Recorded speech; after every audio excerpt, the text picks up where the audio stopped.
బక్రీద్ ప్రార్థనల్లో కావలి MLA.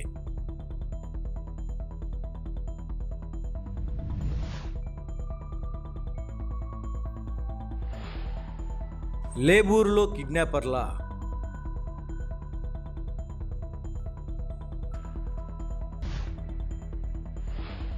పదవి ముఖ్యం కాదు, క్రమశిక్షణ ముఖ్యం. ఎంపీ వేమిరెడ్డి.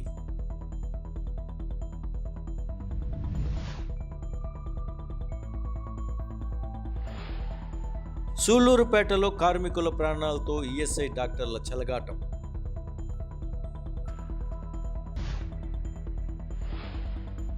నెల్లూరు రూరల్ అభ్యర్థి సాయి వైష్ణవి.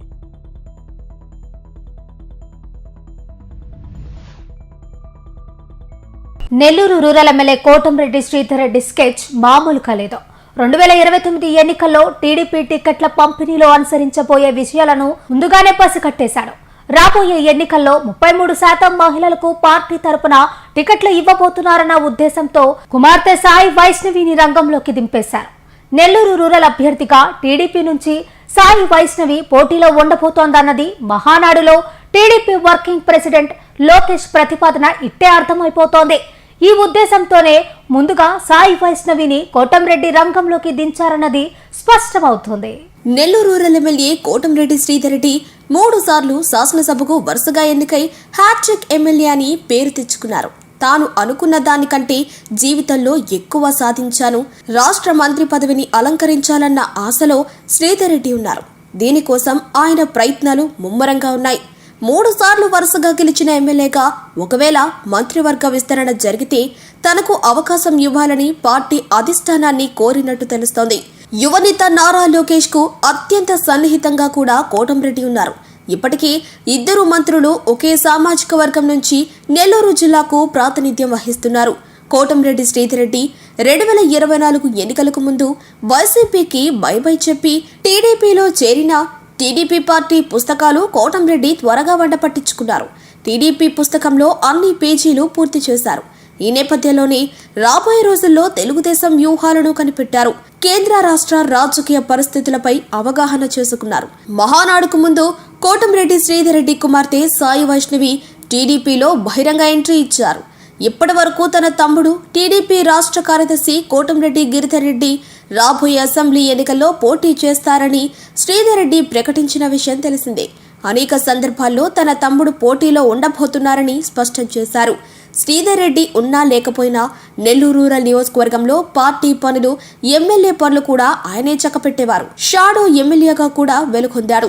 నెల్లూరు పార్లమెంటు సభ్యుడు వేమిరెడ్డి ప్రభాకర్ రెడ్డి, కోటంరెడ్డి గిరిధర్ రెడ్డి కాబోయే ఎమ్మెల్యే అని అనేక మీటింగ్లలో ఒక స్పష్టతనిచ్చారు. ఈ సందర్భంలో హఠాత్తుగా కోటంరెడ్డి శ్రీధర్ రెడ్డి కుమార్తె సాయి వైష్ణవి ఎంట్రీ ఇవ్వడంతో జిల్లాలో రాజకీయ నాయకులకు మైండ్ బ్లోయింగ్ అయింది. అనేక మంది తమ్ముడు గిరిధర్ రెడ్డికి కోటంరెడ్డి చెక్ పెట్టారన్న అనుమానాలు వ్యక్తం చేశారు. ప్రతిసారి శ్రీధర్ రెడ్డి ఇలాగే చెబుతారు, చివరి నిమిషంలో ఆయన రంగప్రవేశం చేస్తారంటూ విమర్శలు వచ్చాయి. ప్రతిపక్షంలోనూ సుపక్షంలోనూ కోటంరెడ్డి సాయి వైష్ణవి రంగంలోకి రావటం గందరగోళం ఏర్పడింది. మహానాడు మొదటి రోజులో TDP working president Nara Lokesh చేసిన ప్రతిపాదనలో అందరి అనుమానాలు పటాపంచలయ్యాయి. కోటంరెడ్డి శ్రీధర్ రెడ్డి రెండో కుమార్తె సాయి వైష్ణవి ఇప్పుడు ఎందుకు రాజకీయాల్లోకి ఎంట్రీ ఇచ్చారు అన్న విషయం అర్థమైంది. టీడీపీ ముందస్తు వ్యూహంలో భాగంగానే నెల్లూరు రూరల్ నియోజకవర్గం మహిళలకు కేటాయించే అవకాశాలు ఉన్నట్లు తెలుస్తోంది. జనాభా ప్రాతిపదికన నెల్లూరు రూరల్ నియోజకవర్గంలో మహిళలు జనాభా ఎక్కువ ఉండటం, ఈ సీటు మహిళలకు కేటాయిస్తుందనే అనుమానాలు రావడంతోనే ఎవ్వరూ అంచనా వేయని విధంగా కోటంరెడ్డి శ్రీధర్ రెడ్డి తన కుమార్తెను రంగంలోకి దించారని తేటతెల్లమైంది. కోటంరెడ్డి శ్రీధర్ రెడ్డి కుమార్తె అనేక సందర్భాల్లో ఆమె ఎన్నికల్లో తన తండ్రి గెలుపు కోసం గ్రామం తిరిగారు. నెల్లూరు రూరల్ నియోజకవర్గంలో ప్రతి వీధి తెలుసుకున్నారు. 2029 ఎన్నికల్లో ఖచ్చితంగా నెల్లూరు రూరల్ నియోజకవర్గం నుంచి పోటీలో ఉండబోతున్నారని స్పష్టమైంది.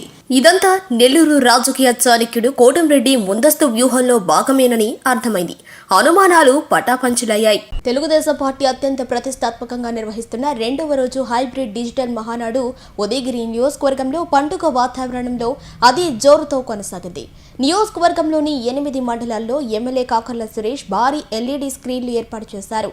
ఎన్టీఆర్ జయంతిని పురస్కరించుకుని రెండవ రోజు జరిగిన మహానాడుకు ఎంపీ వేమిరెడ్డి ప్రభాకర్ రెడ్డి ముఖ్య అతిథిగా హాజరయ్యారు. ఎన్టీఆర్ విగ్రహాలకు పూలమాలలు వేసి ఘనంగా నివాళులు అర్పించారు. ఉల్లాసభరితంగా జరిగిన ఈ కార్యక్రమాలలో ఎంపీ వేమిరెడ్డి ప్రభాకర్ రెడ్డి, ఎమ్మెల్యే కాకర్ల సురేష్లతో పాటు మాజీ ఎమ్మెల్యేలు కంబం విజయరామరెడ్డి, మేకపాటి చంద్రశేఖర్ రెడ్డి, జిల్లా గ్రంథాలయ సంస్థ చైర్మన్ మేకపాటి శాంతికుమారి, మాజీ జిల్లా పరిషత్ చైర్మన్ చంచలబాబు యాదవ్ తదితరులు పాల్గొన్నారు. ఈ రోజు మన శ్రీ నందమూరి తారక రామారావు గారి 103వ జయంతి. ఈ మహానాడు అనేది స్టార్ట్ చేసిందే ఆయన జయంతి, ఈ రోజు జయంతి. బట్ ఆ రోజు 83 స్టార్ట్ చేసినప్పుడు ఆయన పుట్టినదినము అనే ఉద్దేశంతో మహానాడు స్టార్ట్ చేశారు. దానికి చాలా మీనింగ్ కూడా ఉంది. మహానాడు అనే పదం ఎందుకు వాడారో కూడా దానికి కూడా మీనింగ్ ఉంది. ఆ మీనింగ్ తోనే ఈరోజు మనం అది గుర్తుపెట్టుకొని మనం ఈరోజు మహానాడు ఇంత గొప్పగా ప్రతి దగ్గర కూడా చేసుకుంటున్నాం. ఈరోజు మనం హైబ్రిడ్ మహానాడులో ఉన్నాం. హైబ్రిడ్ ఎందుకంటే ఇప్పుడే చెప్పినట్టు సురేష్ గారు, అనుకోని సమస్యలతో దేశమే ఈరోజు మనకు ఉండే సమస్యలతో ఇంధన సమస్యలే మెయిన్. దాంతో మన ప్రైమ్ మినిస్టర్ గారి ఉద్దేశం ఏంటంటే ఇంధన ఖర్చు తగ్గించుకోవాలా, సమస్యలు ఎక్కువ అవుతున్నాయి మన దేశంలోనే అనే నివారణ మీద మన ముఖ్యమంత్రులు ఇటువంటి కార్యక్రమాన్ని వర్చువల్ గా ఈరోజు మీ అందరూ కళ్ళ ముందు టీవీలు పెట్టుకొని వర్చువల్ గా సక్సెస్ఫుల్ గా జరుగుతుంది ఈ కార్యక్రమం. దాదాపు రాష్ట్రం అంతా ఇదే పరిస్థితిలో 1875 స్క్రీన్లు నడుస్తున్నాయి. ఇప్పుడే చెప్పినట్టు దాదాపు 7 లక్షల మంది దీన్ని చూస్తున్నారు. దాంట్లో మీరు ఉన్నారు. మీది కూడా మీరు ఇక్కడ కూర్చున్నట్టు కూడా అక్కడ వాళ్ళు గమనిస్తున్నారు. మీరందరూ గుర్తుపెట్టుకోండి, మీరు ఉన్నారు ఇక్కడ. ఉదయగిరి ఏ క్లస్టర్ ఇదన్నది అక్కడ గమనిస్తుంటారు. ఎంతమంది ఇక్కడ ఉన్నారు, ఎంతమంది చూస్తున్నారు, ప్రతి ఒక్కటి కూడా గమనిస్తున్నారు. సాయంత్రానికి దాని రిపోర్ట్ కూడా వస్తుంది. నిన్నటి రిపోర్టు ఎమ్మెల్యే గారికి కూడా వచ్చి ఉండాలి నా లెక్క ప్రకారం. సో ప్రతి దగ్గర కూడా ఎంతమంది అటెండ్ అవుతున్నారు, ఎంతమంది అక్కడ ఉంటున్నారు, సాయంత్రం వరకు ఉండేవాళ్ళు అన్ని కూడా గమనిస్తున్నారు. మనము వాళ్ళు గమనిస్తున్నారు అనేది కాదు, కానీ మనం పార్టీ మీద ఉండే అభిమానంతో మనం కూర్చొని వాళ్ళు చెప్పే విధానం, వాళ్ళు చెప్పేవన్నీ కూడా మనం వింటూ తెలుగుదేశం పార్టీలో ఉండే డిసిప్లిన్ అనేది కూడా ప్రతి ఒక్కరూ మీ కళ్ళతో ముందుండే స్క్రీన్ చూసుకుంటే ఎంత డిసిప్లిన్ గా ఈ పార్టీ నడుస్తుంది అనేది మీ అందరికి కూడా అర్థం అవుతుంది. ఇది చూస్తే కానీ మీకు అర్థం కాదు. అదే మీటింగ్ పెట్టుంటే, ఇక్కడ మహానాడు పెద్ద ఎత్తున మీటింగ్ పెట్టుంటే మీరు ఎక్కడో ఉంటారు. ఇవన్నీ చూడాలంటే కూడా ఇటువంటి వస్తువులు మీకు మీ అందరికి కూడా మంచి వస్తుంది చూడటం.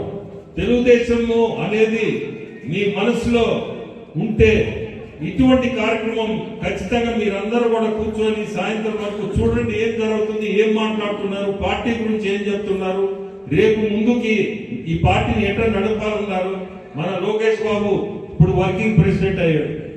సో వర్కింగ్ ప్రెసిడెంట్ ఏ సిస్టమ్ లో నడిపిస్తున్నాడు అనేది కూడా మీకు అందరికీ అర్థం కావాలి. సో ఇది నేను చెప్పాలంటే నా పర్సనల్ గా మనందరికి కూడా ఇది ఒక మంచి సిస్టమ్. ఈ హైబ్రిడ్ అనేది హైబ్రిడ్ మహానాడు జరుపుతున్నారంటే నిజంగా కూడా నేను నిన్న 2-3 దగ్గరలో కూర్చున్నా. నిన్న యాక్చువల్ గా సిటీలో ముందు స్టార్ట్ అయ్యాను. ఆ తర్వాత కోవూరు తర్వాత ఆత్మకూరు పోయినా. ఆత్మకూరు నుంచి నెల్లూరు రూరల్ ప్రతి దగ్గర కూడా 10 నిమిషాలు కూర్చొని, ఎందుకంటే 82 క్లస్టర్లు ఉన్నాయి నా కాన్స్టిట్యూన్సీ. 82లో చాలా కవర్ చేస్తా ఉన్నా.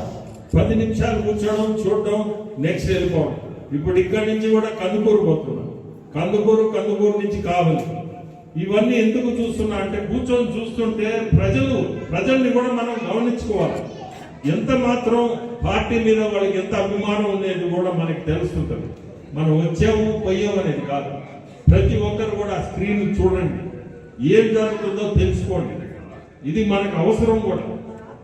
ఎందుకంటే ఈ పార్టీలో మంచి డిసిప్లిన్, మనం డిసిప్లిన్ గా మనం కూడా ఉంటే ఫ్యూచర్ చాలా ఉంటుంది.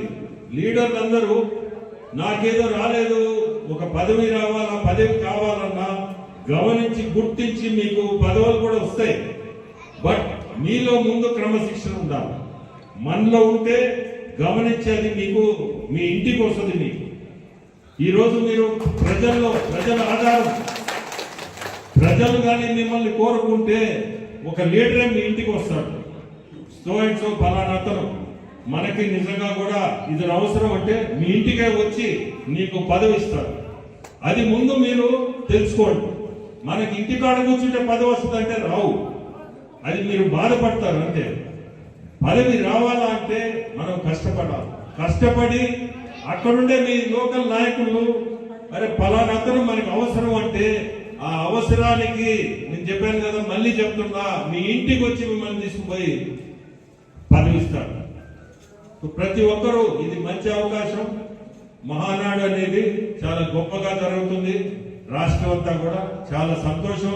ఉదయంకి రావడం ఈరోజు ఒకటే క్రమశిక్షణతో ప్రతి ఒక్కరు కూడా ఇక్కడ ఇప్పుడే శాసనసభ్యులు సురేష్ గారు చెప్పినట్టు మీరు గొడవలు పెట్టుకొని ఇబ్బంది పెట్టబాకండి. పార్టీ ప్రతి ఒక్కరూ ఒక ప్లాట్ఫామ్ మీద రండి.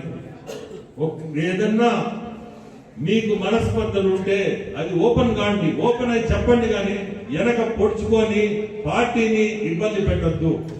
పార్టీ మనం ముందుకు పోవాలి. రేపు సెప్టెంబర్ లో మనకి లోకల్ బాడీ ఎలక్షన్లు చాలా ముఖ్యం, క్రూషియల్ మనకి. ఇవన్నీ మీరు ఇది మనసులో ఏదో పెట్టుకొని రేపు మనం చూపిస్తామనే మన సత్తా అనేది కాకుండా మనందరము తెలుగుదేశాన్ని గెలిపియాలనే సత్తా చూపి మీ అందరికీ కూడా కోరుకునేది రేపు సెప్టెంబర్ 2-3 నెలల్లోనే వస్తుంది. మనందరం కూడా మనం గెలిపించుకోవాలా. మీ సురేష్ ని గెలిపించాలా, ఇండైరెక్ట్ గా నన్ను గెలిపించినట్టే, ఒక ఎంపీని గెలిపించినట్టే, శాసనసభ సభ్యులు సురేష్ ని గెలిపించినట్టు నన్ను గెలిపించినట్టు. సో ప్రతి ఒక్కరిని కోరుకునేది డిసిప్లిన్ తో మనము రేపు లోకల్ బాడీ ఎలక్షన్ స్టార్ట్ అవుతాయి. మనందరం కూడా గెలవాలా, గెలిపించుకోవాలా. మన అందరం ఎవరెవరు నిలబడుతున్నారో వాళ్ళందరినీ గెలిపించుకునే బాధ్యత మీ అందరినీ. పవిత్ర బక్రీద్ పర్వదినాన్ని పురస్కరించుకుని కావలిపట్నంలోని జెండా చెట్టు వద్ద ఉన్న మసీదులో గురువారం ఉదయం నిర్వహించిన ప్రత్యేక ప్రార్థనలో కావలి ఎమ్మెల్యే కావి కృష్ణారెడ్డి పాల్గొన్నారు. ఈ సందర్భంగా మసీదుకు చేరుకున్న ఎమ్మెల్యేకు ముస్లిం మత పెద్దలు, స్థానిక నాయకులు ఘన స్వాగతం పలికారు. ప్రత్యేక ప్రార్థనలో పాల్గొన్న అనంతరం ఎమ్మెల్యే ముస్లిం సోదరులకు బక్రీద్ శుభాకాంక్షలు తెలియజేశారు. త్యాగం, సేవాభావం, సోదర భావానికి ప్రతీకగా నిలిచే బక్రీద్ పండుగ సమాజంలో ప్రేమ, ఐక్యత, సామరస్యాన్ని పెంపొందిస్తుందని పేర్కొన్నారు. మతానికి విశ్వాసమైన రోజు, ఇంద్రియాలను జయించిన రోజు, కోర్కెలను త్యజించిన రోజు, ముస్లింలు పవిత్రంగా జరుపుకునేటువంటి ఈ బక్రీద్ అందరి త్యాగాలకు ఫలితం, అందరి విశ్వాసాలకు ప్రతీకంగా ఈ రోజున బక్రీద్ని అందరూ కూడా జరుపుకుంటున్నందుకు ముస్లిం సోదరులందరికీ కూడా పేరు పేరున ధన్యవాదాలు తెలియజేస్తూ, ప్రతి మనిషిలో ఉండేటువంటి కోరికలను త్యజించి కోరికలను బలి చేసి అల్లాహ్ మీద విశ్వాసంతో జీవించాలి, అల్లాహ్ ఎడల ప్రేమానురాగాలు ఉండాలి, అల్లాహ్ మీదనే విశ్వాసం ఉండాలి అని చెప్పేటువంటి రోజు ఈ బక్రీద్ మాసం. 80,000 మంది అల్లాహ్ ఎడల విశ్వాసంతో పనిచేస్తూ అల్లాహ్నే దైవంగా భావిస్తూ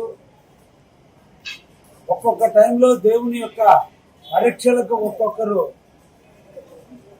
త్యాగాన్ని చూపిస్తున్న తరుణంలో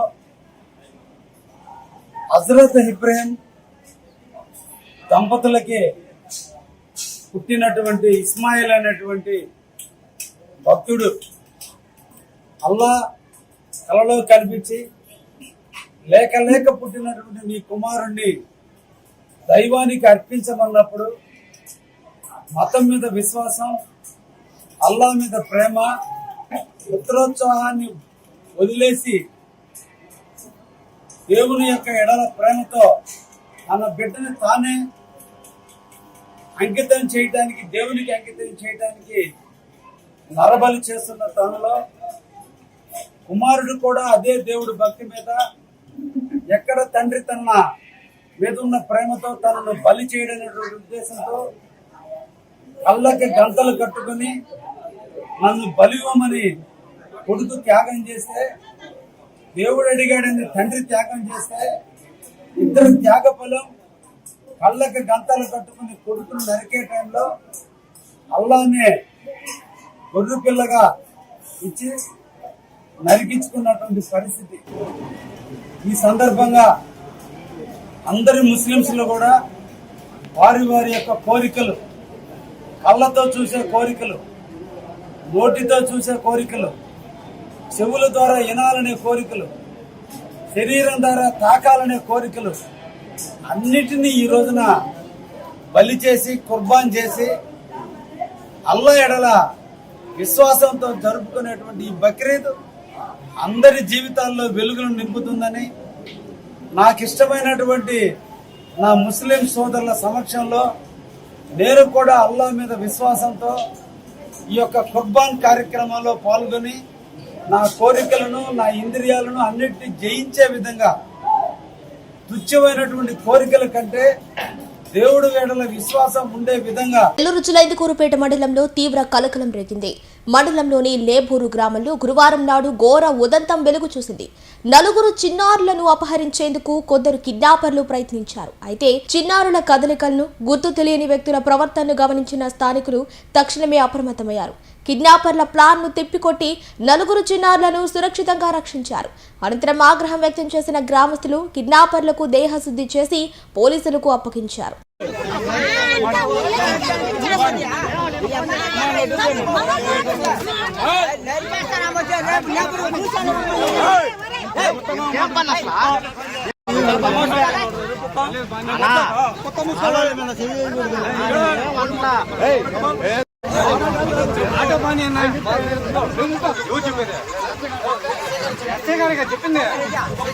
ఈ techno olympiad, CMOS park, మెడిస్ park వంటి ఆధునిక అకాడమిక్ ప్రోగ్రామ్స్ ద్వారా విద్యార్థుల్లో లాజికల్ థింకింగ్, సైన్స్ అవగాహన మరియు విశ్లేషణాత్మక నైపుణ్యాలను అభివృద్ధి చేస్తూ సిబిఎస్ఈ అండ్ స్టేట్ బోర్డు కరికులంలలో అత్యుత్తమ ఫలితాల సాధనకు దృఢమైన పునాది వేస్తోంది నారాయణ.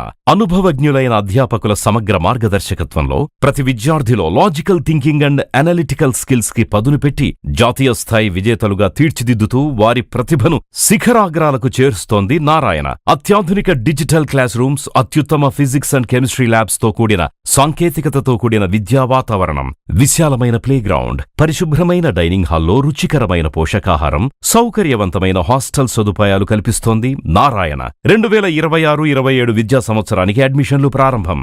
వావిలేటిపాడు, ధనలక్ష్మీపురం, నెల్లూరు. తిరుపతి జిల్లా సూలూరుపేటలోని ఈఎస్ఐ హాస్పిటల్లో వైద్య సేవలపై తీవ్ర నిర్లక్ష్యం బయటపడింది. ఉదయం 11:30 దాటిన ఆసుపత్రిలో డాక్టర్లు, నర్సులు అందుబాటులో లేకపోవడంతో చికిత్స కోసం వచ్చిన కార్మికులు, రోగులు తీవ్ర ఇబ్బందులు ఎదుర్కొన్నారు. అత్యవసర పరిస్థితుల్లో ఆసుపత్రికి వస్తున్నప్పటికీ సిబ్బంది సమయానికి విధుల్లో లేకపోవడంపై కార్మికులు ఆగ్రహం వ్యక్తం చేస్తున్నారు.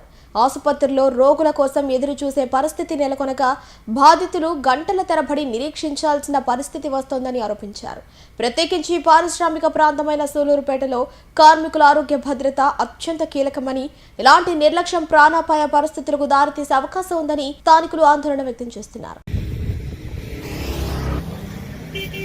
తిరుపతి జిల్లా సూలూరుపేటలోని ఈఎస్ఐ హాస్పిటల్లో వైద్య సేవలపై తీవ్ర నిర్లక్ష్యం బయటపడింది. ఉదయం 11:30 దాటిన ఆసుపత్రిలో డాక్టర్లు, నర్సులు అందుబాటులో లేకపోవడంతో చికిత్స కోసం వచ్చిన కార్మికులు, రోగులు తీవ్ర ఇబ్బందులు ఎదుర్కొన్నారు. అత్యవసర పరిస్థితుల్లో ఆసుపత్రికి వస్తున్నప్పటికీ సిబ్బంది సమయానికి విధుల్లో లేకపోవడంపై కార్మికులు ఆగ్రహం వ్యక్తం చేస్తున్నారు.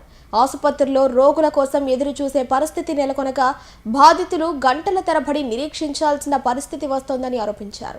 ప్రత్యేకించి పారిశ్రామిక ప్రాంతమైన సూలూరుపేటలో కార్మికుల ఆరోగ్య భద్రత అత్యంత కీలకమని, ఇలాంటి నిర్లక్ష్యం ప్రాణాపాయ పరిస్థితులకు దారితీసే అవకాశం ఉందని స్థానికులు ఆందోళన వ్యక్తం చేస్తున్నారు.